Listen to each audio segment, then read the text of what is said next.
एशियाई खेलों में दमदार प्रदर्शन कर लौटे खिलाड़ियों से प्रधानमंत्री नरेंद्र मोदी आज करेंगे संवाद। भावी प्रतियोगिताओं के लिए खिलाड़ियों को प्रेरित भी करेंगे।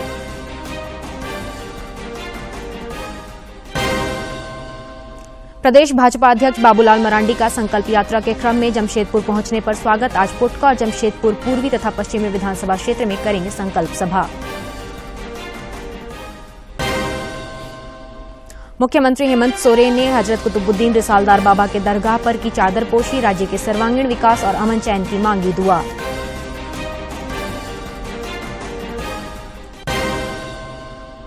और रांची के उपायुक्त ने भू अर्जन से जुड़े मामलों की समीक्षा की। फ्लाईओवर के निर्माण कार्य में तेजी लाने का दिया निर्देश। निर्माण कार्य में देरी से हर रोज जाम से लोग हो रहे हैं परेशान।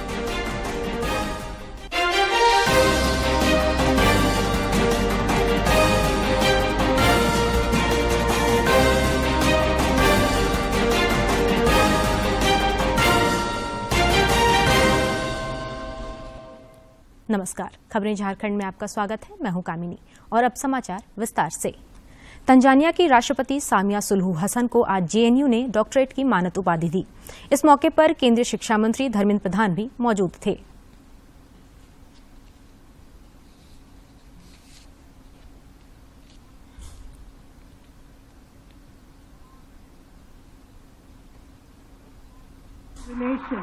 and India-Africa relations and for Nari Shakti.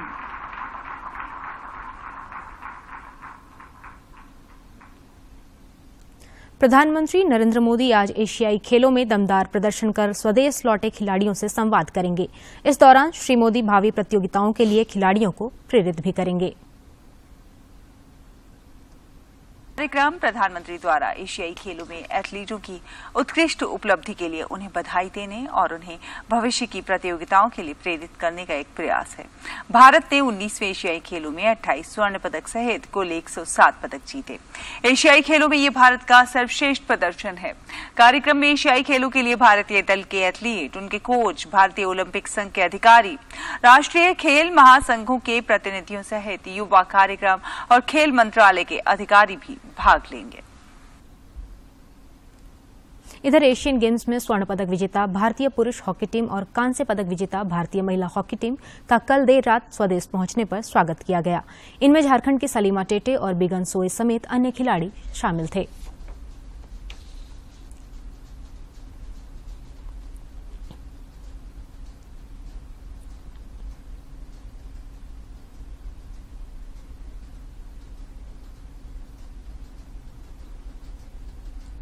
राज्यपाल सीपी राधाकृष्णन से झामुमो विधायक मथुरा प्रसाद महतो और आजसू पार्टी के विधायक डॉक्टर लंबोदर महतो ने विनोद विहारी महतो कोयलांचल विश्वविद्यालय के कुलपति के खिलाफ सख्त अनुशासनिक कार्रवाई करने की मांग की है। दोनों विधायकों ने संयुक्त रूप से राज्यपाल को इस बात से अवगत कराया है कि कुलपति ने टीचर ट्रेनिंग कॉलेज एवं विधि महाविद्यालय सहित सभी बीएड कॉलेज से 7-7 लाख रुपए सहयोग राशि के नाम पर वसूली की है और यह राशि निजी बैंकों में जमा है। इसकी शिकायत किए जाने पर 5 सदस्यीय जांच समिति बनाई गई। जांच समिति ने शिकायत को सही पाया। बावजूद इसके दोषी पाए गए कुलपति के खिलाफ अब तक किसी तरह की कार्रवाई नहीं की गई है। प्रदेश भाजपा अध्यक्ष बाबूलाल मरांडी की संकल्प यात्रा लगातार जारी है।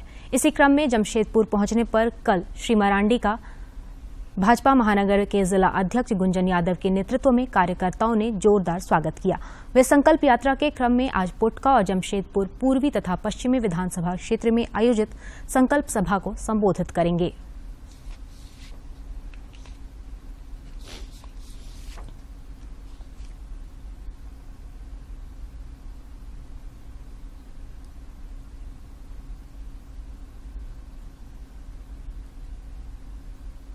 राज्यसभा सांसद दीपक प्रकाश का कल हजारीबाग परिसदन में स्वागत किया गया। श्री प्रकाश ने शौर्य यात्रा से लौट रही बस पर पथराव के मामले में राज्य सरकार पर गंभीर आरोप लगाया। उन्होंने कहा कि राज्य सरकार के तुष्टीकरण के कारण हिंदू समाज आहत है। श्री प्रकाश ने कहा कि आने वाले लोकसभा चुनाव में झारखंड में सभी 14 सीटों पर भाजपा जीत दर्ज करेगी और विधानसभा चुनाव में 2/3 बहुमत से सरकार बनाएगी।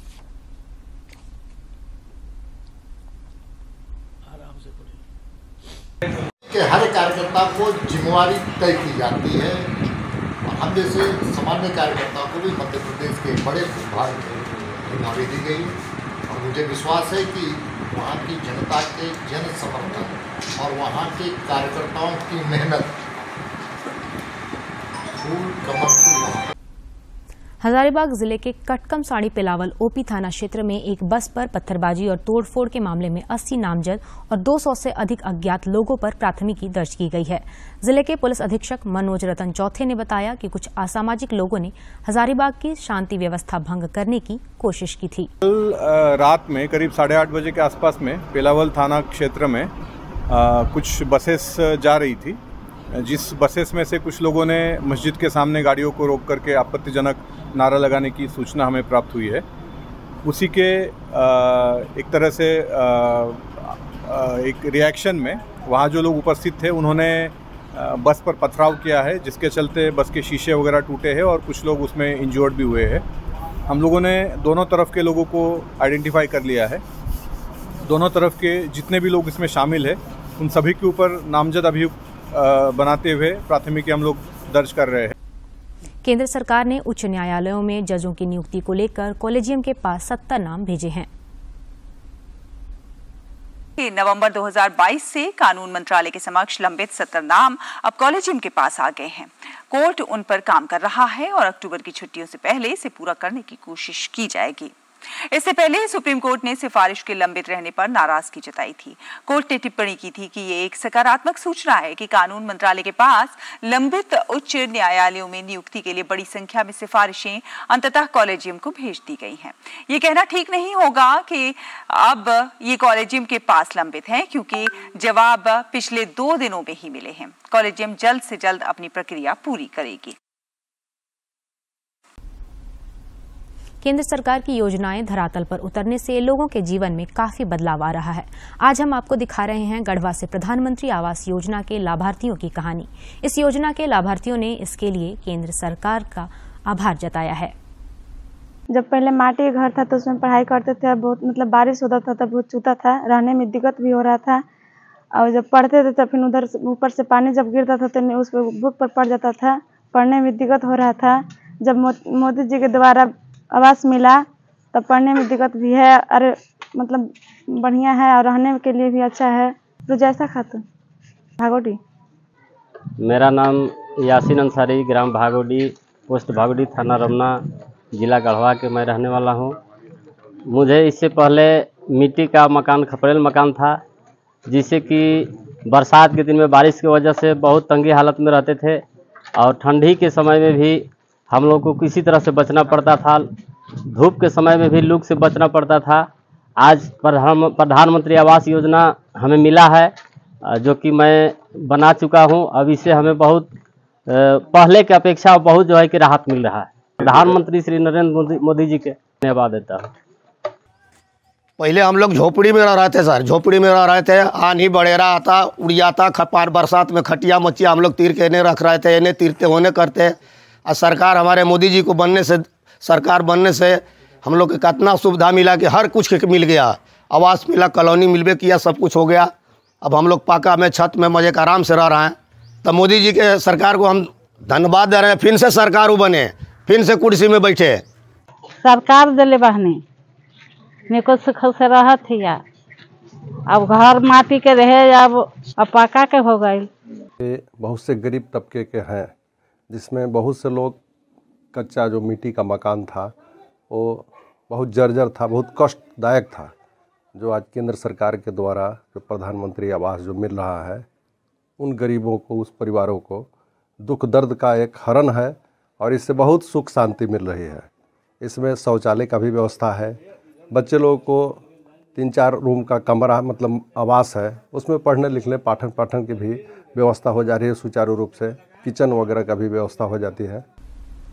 मुख्यमंत्री हेमंत सोरेन ने उर्स मुबारक के अवसर पर कल राजधानी रांची के डोरंडा स्थित कुतुबुद्दीन रिसालदार बाबा के दरगाह पर चादरपोशी की। इस दौरान उन्होंने राज्य के सर्वांगीण विकास और अमन चैन की दुआ मांगी। मुख्यमंत्री ने कहा कि रिसालदार बाबा की दरगाह सामाजिक सद्भाव और सौहार्द का प्रतीक है।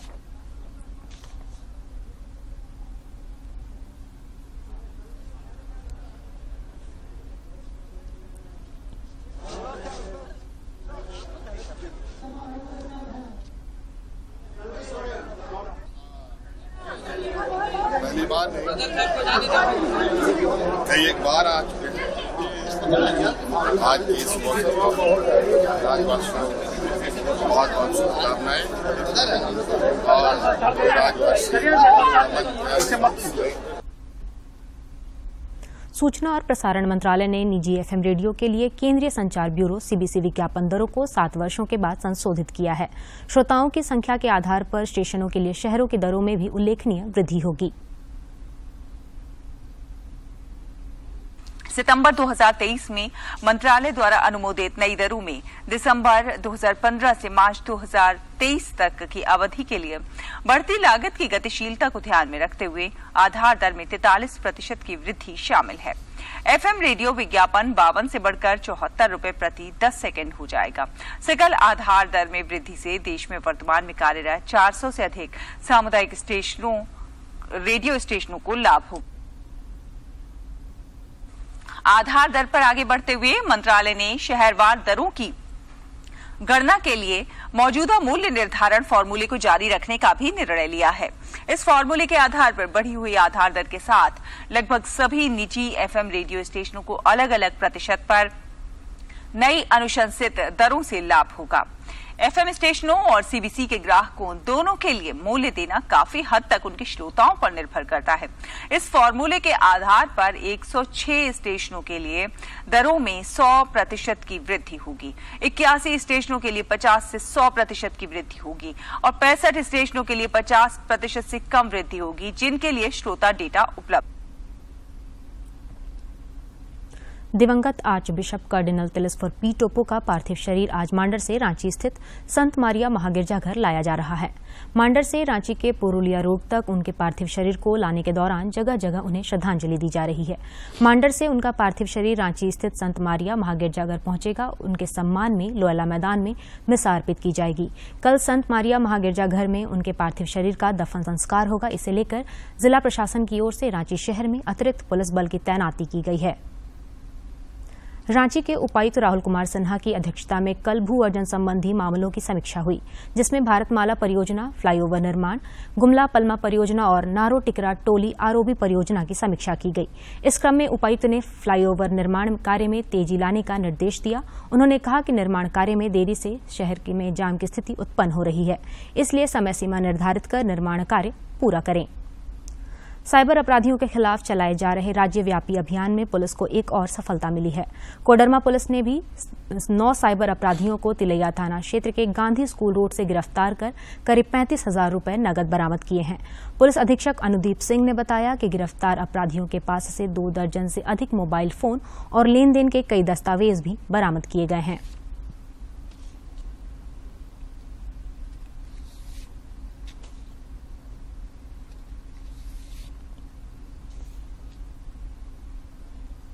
और इस गैंग का उद्भेदन किया गया है और 9 क्रिमिनल्स की जो है साइबर क्रिमिनल्स की अरेस्टिंग हुई है, जिनके पास से काफ़ी फ्रॉड से संबंधित मामले से संबंधित एविडेंस प्राप्त हुए हैं और इसमें केस दर्ज करके इन्वेस्टिगेशन आगे किया जा रहा है। राष्ट्रीय विधिक सेवा प्राधिकार के निर्देश पर कोडरमा जिले में भी यूटीआरसी अभियान चलाया जा रहा है। आजादी के अमृत महोत्सव को लेकर इस विशेष अभियान के तहत जेल में बंद विचाराधीन कैदियों की वास्तविक स्थिति का आकलन कर राहत देने की योजना है। इसके तहत पहले चरण में कोडरमा मंडल कारा में बंद 8 ऐसे कैदी चिन्हित किए गए हैं, जिन्हें यूटीआरसी अभियान के तहत राहत प्रदान की जाएगी।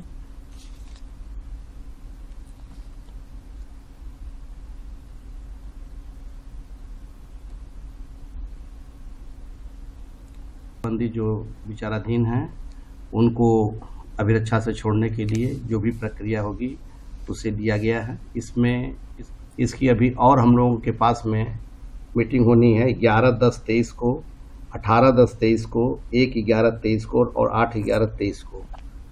इस मीटिंग में जो भी ऐसे वाद चिन्हित किए जाएंगे, जो भी ऐसे बंदी अभिरक्षाधीन रहेंगे, उनको जो भी सुविधा होगी बेल से संबंधित, बेल बांड देने से संबंधित जो भी होगा उसको हम लोग को प्रदान करें। तो चिन्हित बंदियों की संख्या बढ़ सकती है। सरायकेला खरसावां जिले में फेस्टिव सीजन के दौरान मिठाई एवं खान पान के सामग्रियों में मिलावट को रोकने के लिए जिला फूड सेफ्टी विभाग आज से सक्रिय हो जाएगा। Food safety officer Aditi Singh ने बताया कि जिले के सभी बाजारों में होटल एवं खाद्य प्रतिष्ठानों में छापेमारी की जाएगी। इसके लिए उड़न दस्ता दल का गठन कर लिया गया है। आगे फिर दिवाली में ये चीज की जाएगी। इसको हम फेज वाइज बांटेंगे, आदित्यपुर, चांडिल, खरसावां, सरायकेला, राजनगर। तो ये सभी जो हमारे हैं ये इंक्लूड हो जाए और मिठाइयाँ, मसाले, बेसन, जो भी ऐसी चीज़ें हैं जो अब घरों में बहुत ज़्यादा इस्तेमाल की जाएंगी मिठाई बनाने में या पकवान बनाने में, तो सैंपल लेके इसको जांच के लिए रांची भेजा जाएगा। लोहरदगा जिले के आकांक्षी प्रखंड के रूप में चयनित प्रखंड किस्को में 3 से 9 अक्टूबर तक मनाया जाने वाला संकल्प सप्ताह के तहत सभी पंचायतों में समावेश समारोह का आयोजन किया गया। इसका शुभारंभ प्रखंड मुख्यालय के सभागार से हुआ। कार्यक्रम का उद्घाटन उपायुक्त डॉक्टर वाघमारे प्रसाद कृष्ण ने किया। इस मौके पर उपायुक्त ने कहा कि देश के 500 आकांक्षी प्रखंडों में लोहरदगा जिला के किस्को प्रखंड का चयन किया गया है। प्रधानमंत्री नरेंद्र मोदी द्वारा इस संकल्प सप्ताह का शुभारंभ किया गया था, जिसमें 7 दिनों के चयनित आकांक्षी प्रखंड में संकल्प सप्ताह के तहत संबंधित विभागों द्वारा कार्यक्रम आयोजित किए गए। किया गया था। इसका उद्देश्य यही था कि जो इस योजना में जो फोकस में हमारे जो सेक्टर्स हैं, उन सारे सेक्टर्स में जो विभिन्न योजनाएं हैं या फिर विभिन्न इनिशिएटिव चल रहे हैं, उनके बारे में लोगों को अधिक से अधिक जानकारी हो और लोगों के इसमें समावेश हो, लोगों की सहभागिता और बढ़े, ताकि आने वाले दिनों में एजुकेशनल ब्लॉक का जो प्रोग्राम है वो ज़्यादा से ज़्यादा सफल हो जाए। और अब खेल जगत की महत्वपूर्ण खबरों पर डालते हैं एक नजर। आईसीसी विश्व कप में आज 2 मुकाबले खेले जाएंगे। पहले मैच में विश्व चैंपियन इंग्लैंड का सामना बांग्लादेश से होगा। इंग्लिश टीम इस मैच में पहली जीत के इरादे से उतरेगी। पाकिस्तान के सामने होगी एक अन्य एशियाई टीम श्रीलंका की चुनौती। पाकिस्तान ने जहां पहला मुकाबला जीता था, वहीं श्रीलंका को पहले मैच में हार मिली थी।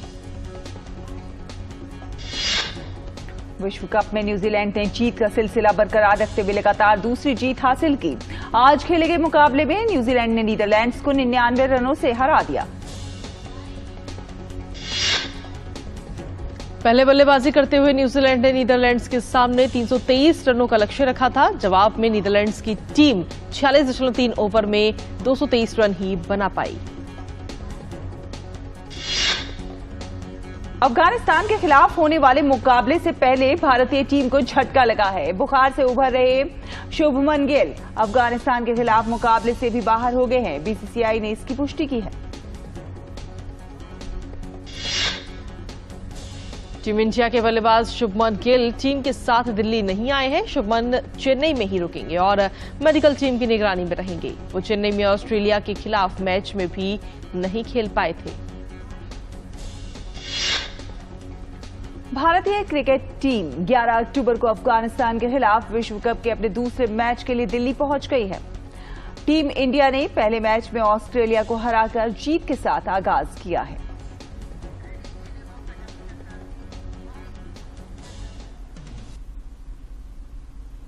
और अब कुछ खबर राज्य के विभिन्न जिलों से।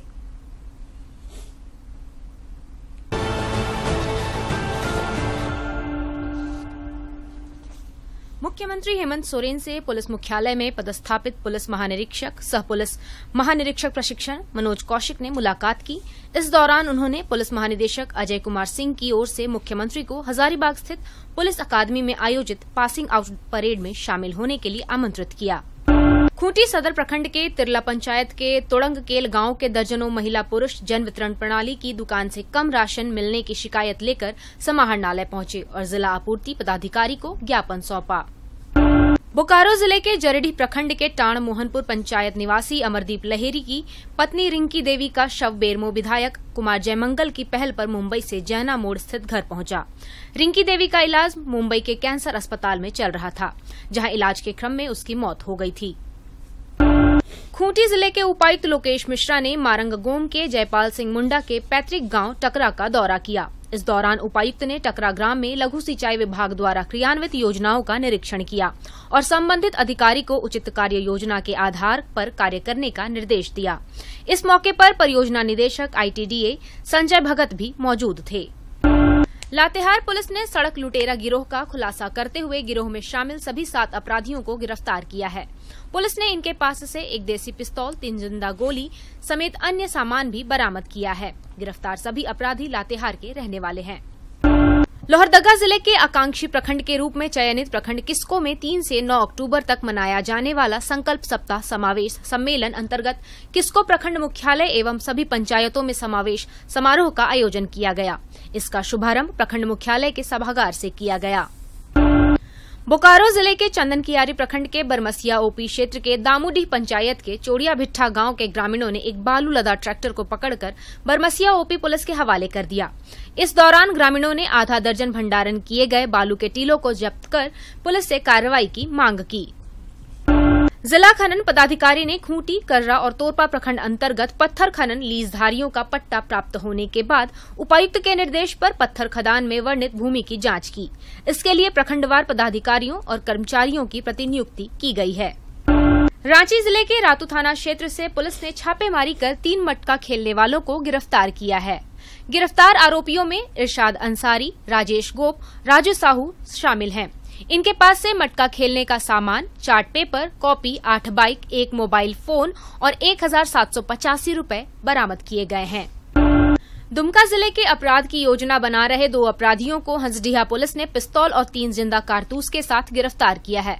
डीएसपी मुख्यालय विजय कुमार सिंह ने बताया कि गिरफ्तार अपराधियों में देवघर जिला के कुंडा थाना क्षेत्र के ठाड़ी दुलमपुर निवासी बब्बन कुमार उर्फ ऋत्विक मेहरा एवं सागर दास शामिल हैं।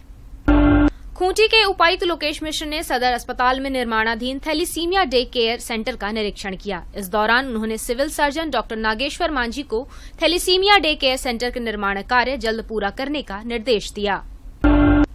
पूर्वी क्षेत्र संस्कृति मंत्रालय एवं सांस्कृतिक कार्य निदेशालय के संयुक्त तत्वाधान में आयोजित झारखंड के 100 गांव में अमृत कलश यात्रा बरवाडी प्रखंड कार्यालय परिसर में 9 गांव से एकत्र किए गए 9 अमृत कलश यात्रा के मिट्टी को प्रखंड स्तर पर एक बड़े कलश में प्रखंड विकास पदाधिकारी बरवाडी के उपस्थिति में समाहित किया गया।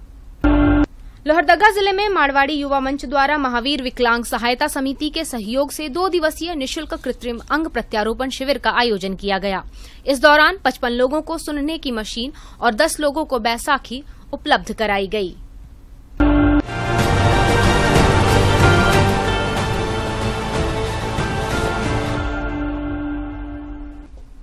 और अब जानते हैं मौसम का हाल। राजधानी रांची समेत राज्य भर में पिछले 2-3 दिनों से बारिश बंद है। इसकी वजह से पारा बढ़ने लगा है। तापमान में 6 से 7 डिग्री सेल्सियस की बढ़ोतरी हुई है।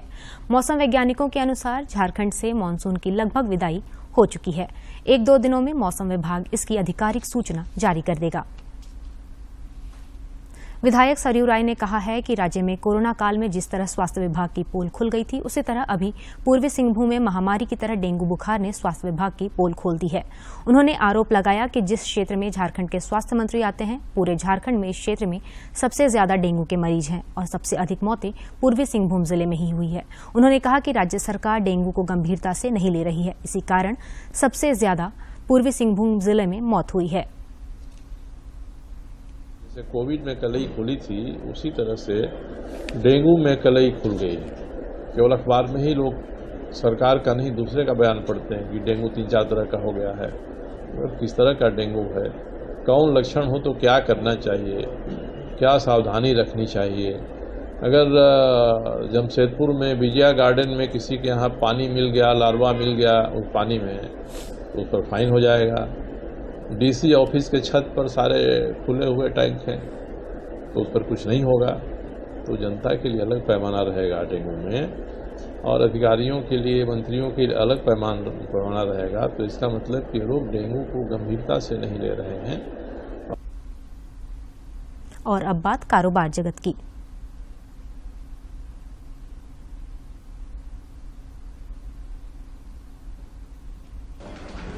केंद्रीय वित्त मंत्री निर्मला सीतारमण आज मोरक्को की आधिकारिक यात्रा पर रवाना होंगी। अपनी यात्रा के दौरान वित्त मंत्री विश्व बैंक समूह और अंतर्राष्ट्रीय मुद्रा कोष की वार्षिक बैठक में भाग लेंगी।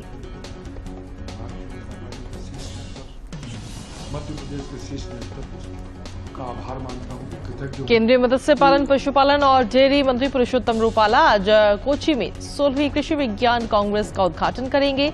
इनमें देश और विदेश से 1500 से ज्यादा प्रतिनिधि भाग लेंगे।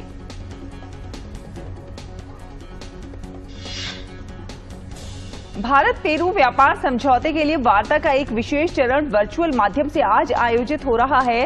व्यापार समझौते से व्यापार निवेश को उल्लेखनीय रूप से प्रोत्साहन मिलने और विभिन्न क्षेत्रों में सहयोग बढ़ने की अनुमान है।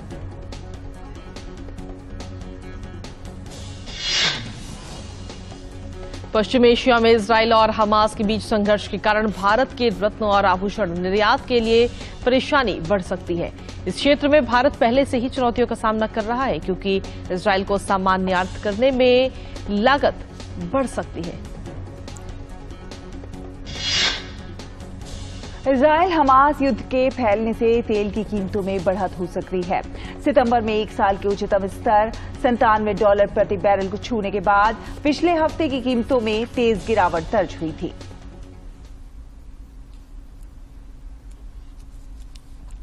और अब अंत में मुख्य समाचार एक बार फिर।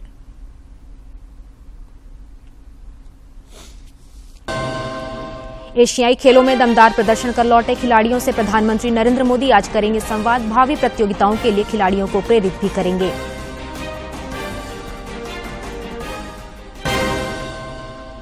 प्रदेश भाजपा अध्यक्ष बाबूलाल मरांडी का संकल्प यात्रा के क्रम में जमशेदपुर पहुंचने पर स्वागत। आज पुटका और जमशेदपुर पूर्वी तथा पश्चिमी विधानसभा क्षेत्र में करेंगे संकल्प सभा। मुख्यमंत्री हेमंत सोरेन ने हजरत कुतुबुद्दीन रिसालदार बाबा के दरगाह पर की चादर पोशी। राज्य के सर्वांगीण विकास और अमन चैन की मांगी दुआ।